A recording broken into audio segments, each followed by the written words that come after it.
Charlie was just like every other boy.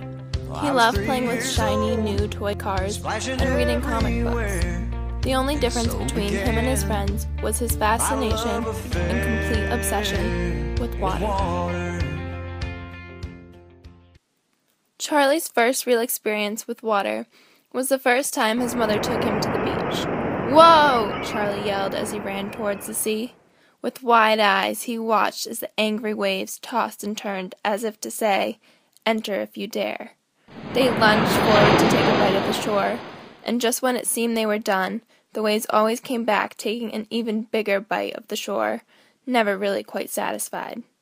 Charlie was mesmerized by the sand dancing around with the blue-green foam of the sea. He knelt down by the shoreline, allowing only his toes to touch the water. He let the water retract back once more before he cupped his hands together to scoop up some water. He raised his hands to his lips.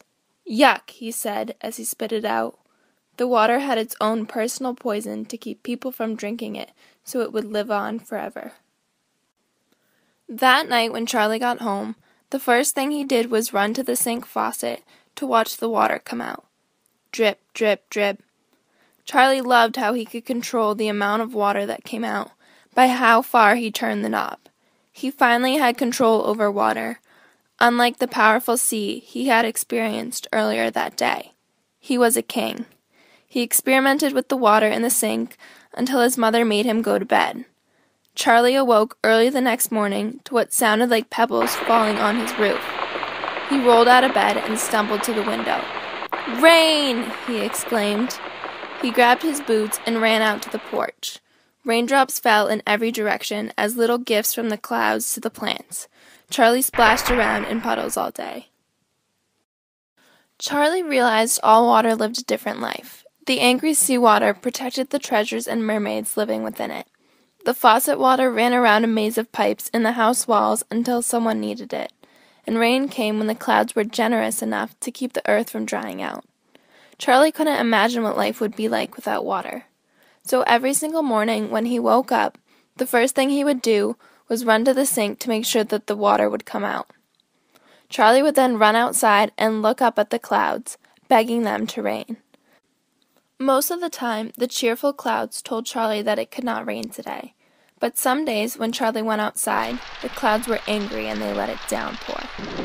Charlie always got nervous if it didn't rain for over 3 days. But eventually, it always did. Charlie would also beg his mother to take him to the beach, so she took him as often as she could. He would jump out of their van and run to the beach, just to make sure the ocean waves were still there. Once he saw the waves splashing and tumbling, he would turn to his mother and say, "Okay, we can go home now." For years, Charlie checked on the water every single day. But as more time passed and Charlie grew old, he checked the water less and less often. For his entire life, the water had always been there. Why would it suddenly be gone? We're not going to run out of it, he thought to himself. And for a while, Charlie was right. When he went to the sink to get a drink, water always came out. It rained every few days, even when he didn't beg the clouds for it. And when he went to the beach to hang out with his friends, the monstrous sea was always there. Charlie didn't have to worry about the water anymore. He didn't think much about it either, unless he needed it. Everything about the water was fine, until one day when Charlie went to the sink. He turned on the faucet to fill up a cup with water, but nothing came out. Charlie turned the knob back and forth, but still, nothing came out. He ran into the basement to see if the water pump had been shut off, but it hadn't.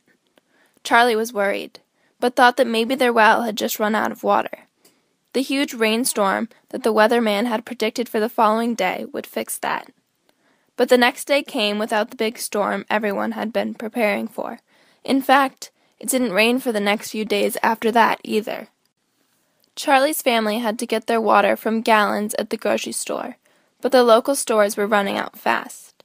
Charlie, now old enough to drive, grabbed his keys and hopped in his car to head to the beach.